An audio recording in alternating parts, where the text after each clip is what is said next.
Hi, I'm Kerry Grinkmeyer. I'm the host of Best of Us Investors, and I want to do something that I haven't done. Normally, I only show my portfolio to those people who are a part of my Discord and who are Patreon contributors.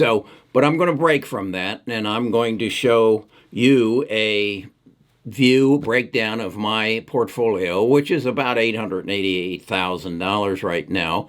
It's actually down from a million, but I'm very confident that I'm going to be back over a million and then see some substantial growth over the next 3 to 5 years. And I think it's just imperative that I share this with you. I come at this from a different view than most of your YouTube channel people.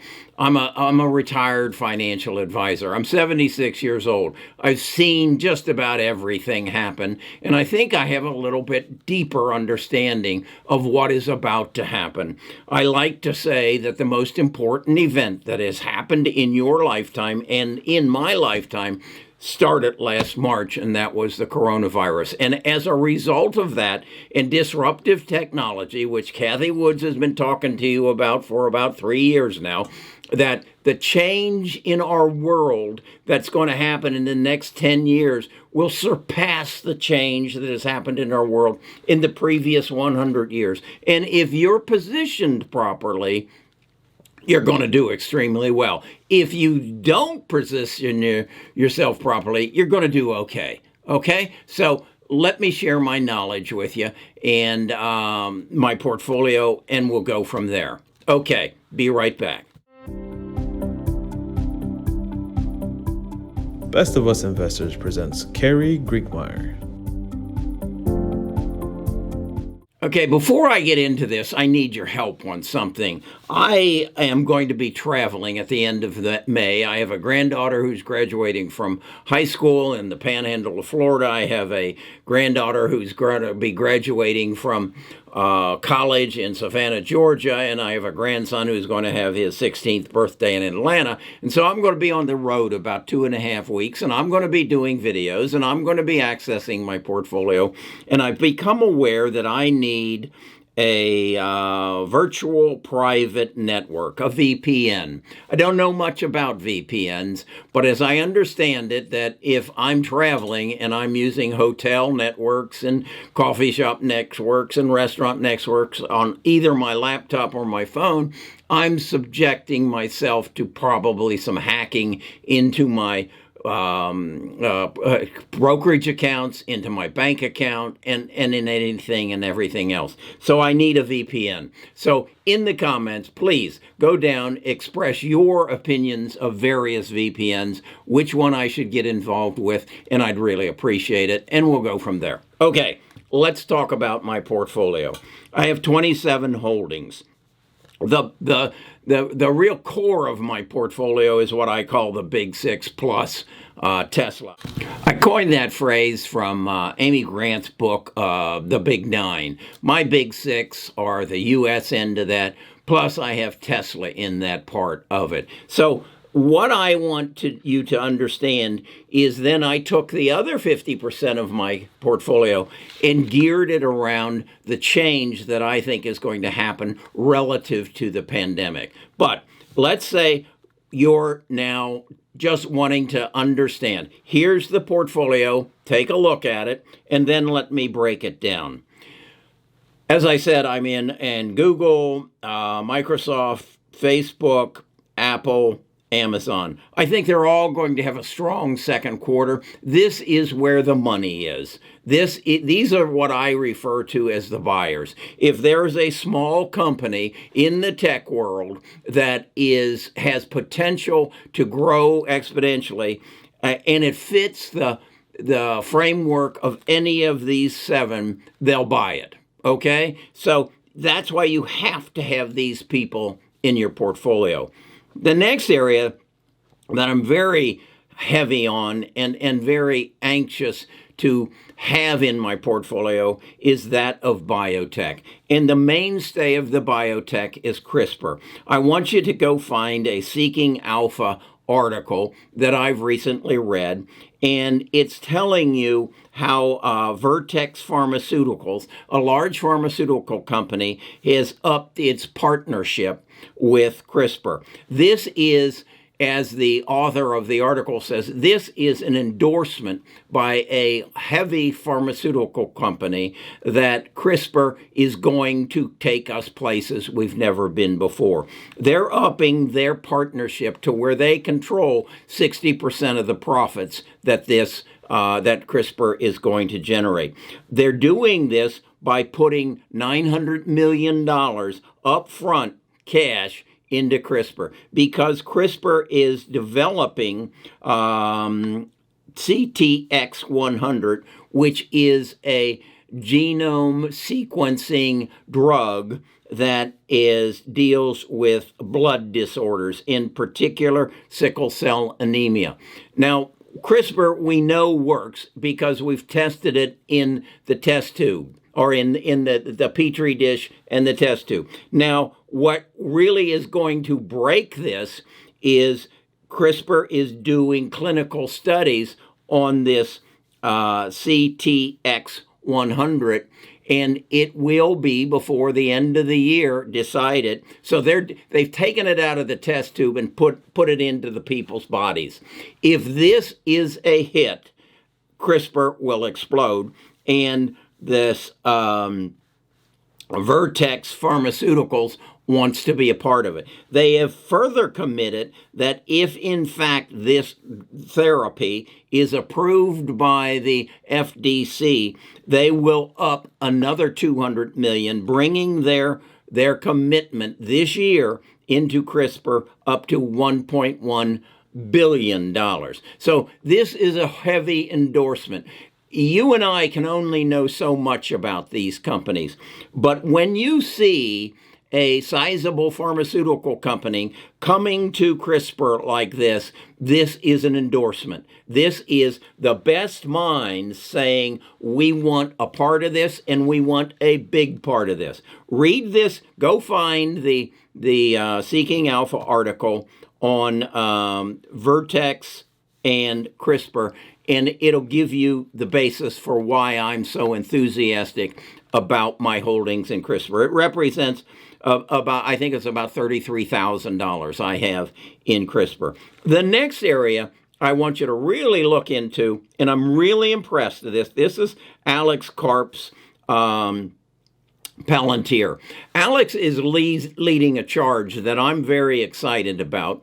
And my yesterday's video about how I'm going to become a billionaire ties very directly into this. Alex Karp is, as I said, the CEO of Palantir, and Palantir is behind a movement that is going to give you back your ownership. You still have ownership of your data, but he is leading a charge to say, we need to change the terms under which your data is handled. That is to say, when you signed up for Google many years ago, when you signed up for Facebook, for Apple, for Amazon, you relinquished your rights to your data. You said, okay, for the free service of Facebook, you can have my data and do whatever you want with it. Now, the government's coming back and saying, well, we need to put some restrictions. You did the same thing with Google. You did the same thing with Apple. But Alex Karp is coming back and saying, we need to renegotiate that contract. I'm also, if you saw my yesterday's video, I believe this is going to happen. And you will be put in a similar position that I am in my relationship with Google. My relationship with Google and YouTube, which Google owns, is that I produce a video. They put that video out there to you. You watch it. You watch the advertising that's alongside it, and then they share the revenues that they generate off of my video with me. I believe that in the near future, that's going to happen to your data, that you are going to have the right to be paid. No, they are going to have the responsibility to pay you for your data, and it will actually become competitive. That is to say that, let's say you use Bing. Bing will pay you so much for your data, whereas Google will say, we'll pay you so much. And you become the controller of your data. Now, I'm going to try to be a part of the company that helps you negotiate a better contract. And watch yesterday's video, and you'll learn more about that and how I'm trying to make that happen. So Palantir is a big player that you need to own. Then I own in the EV market. I own Tesla, I own NIO, and I own BYDDF. I believe it's self-explanatory why I own them. Tesla is going to be the big player here in the United States and probably around the world. NIO is going to be the big player in China, and China is a huge 3 times, 4 times our size of market. And then BYDDF makes everything electric that these two people won't. They make the forklifts, they make the city buses. Every city bus by 2030 is going to have to be electric. And BYDD is the leader in that field. So that's why they're in my portfolio. Then I want to say genome sequencing and genome editing. This is why I own Pacific Biotech or Bioscience, Illumina. Pacific, I'm up 84%. Illumina, I'm up 33%. Intella, I'm up 84%. Now, Invate, I'm down 10%. And Edits, I'm down 40%. Am I upset about that? Well, I'd prefer to be up 40%. But the reality is, in here, I believe I have some major winners. I believe that I own in here, along with CRISPR, the Amazons, the Googles, the Apples of this genome sequencing and genome editing category. Will some of them be losers? Yes, potentially they will. But much as there were winners and losers in the e-commerce, there were winners and losers in the search engines. Google came out on top. There will be winners and losers here. I'm okay with that. Edits might collapse. I don't know. But in here, I think I've got the 100 Xers. And that's why I think you need to focus on that part of the investment opportunities. Then I own 3D printing. XONE, I used to be up, I believe, if I remember correctly, close to 100%. I'm currently up 8%. DDD, 3D printings, I'm up 27%. Again, I used to be up close to 100%. And desktop metals, I'm down 19%. I believe that 3D printing is going to be a part of the movement to bring production back into the United States. The reason production in our supply chain got broken is that we gave away all our production for cheap labor. We could not compete with China with labor. Well, now that you can use 3D printing, you can use a big box the size of 3 refrigerators, and it can print the materials that it used to take an army of people to forge. That will bring, and Joe Biden's infrastructure bill is going to help facilitate 3D printing. This is the category where I'm being hurt most right now. Again, I may be wrong on this. I don't believe I am, but this is going to come back. Similar in robotics. The same situation. We sent our manufacturing away because labor was cheaper elsewhere. Robots are changing or eliminating workers. Everything from truck drivers, which is the EV and the autonomous automobile. I did a video on Amazon and showed you how 60% of the floor space in a fulfillment center is not open to human beings because there are hundreds hundreds of robots running around gathering the merchandise that you order. This is going to be a part of our world. Go to a new automobile manufacturing plant, and you're going to see these enormous robots who build the cars, and the human beings are merely facilitating the robots building of the cars, and maybe running a drill, an electric drill, to take care of this and put this there. But the big part of our manufacturing is going to be robotic. So that's another area that I'm really looking strong into. And then the other one I just want to point out in my portfolio is MP Materials. This is rare earth materials. This is a company in California that has the best source of rare earth materials. And rare earth materials are the things that make our cell phones work, make a lot of electronic devices work, and they're going to be more and more important. And right now, we get all of our rare earth materials from China. That has to change. Our government knows that part of our supply chain, which is very important to our national security, has to change. So our government will make sure that MP Materials, which I'm down 13% in currently, is successful. This is how I approach investing. Again, as I say, I'm not too excited. I know I can't beat the market today. I know I can't. I'm going to share with you a book that was written about how quantum computing and how algorithms are literally reaching out and getting in your pocket and taking your money away from you. Now, you also need to understand these people, the professionals, work on a quarterly basis. They get bonused if they hit their numbers quarter to quarter. So you got to get out of that quarter to quarter game and play the long-term game where they aren't playing, and build your portfolio based upon the changes that are going to happen in the next 3 to 5 years. Again, I want to repeat that the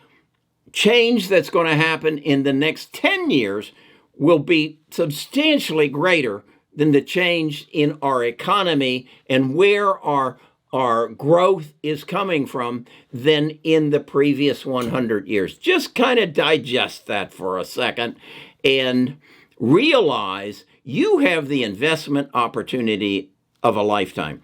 I also want to take you back to yesterday's video.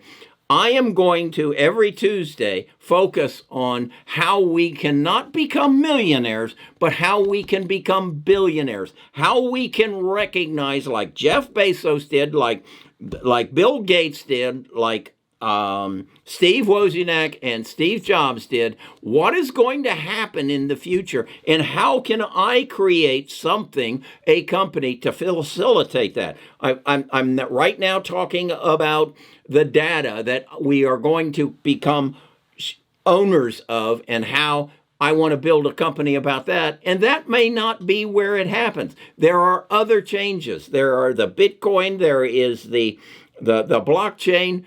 The opportunity is there if we put our heads together and say, this is what's going to happen, and this is how we can become a part of it. How we can turn our garage into a billion-dollar company. Much the same as two guys did with Instagram after 18 months of working on how to digitize photos and how to create a social media platform called Instagram. And after 18 months, sold it to Mark Zuckerberg for $2 billion.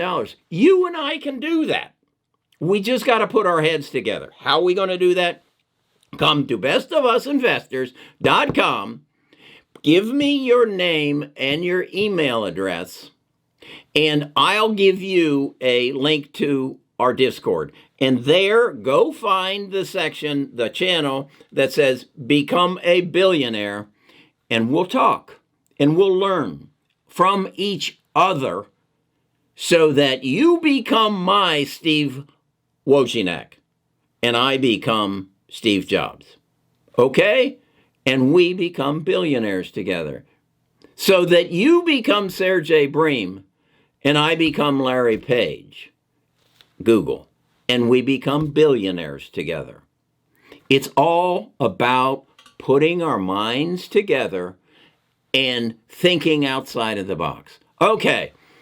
Again, give me some feedback on the VPN. I'd appreciate it. And give me a thumbs up if this is the kind of video you like.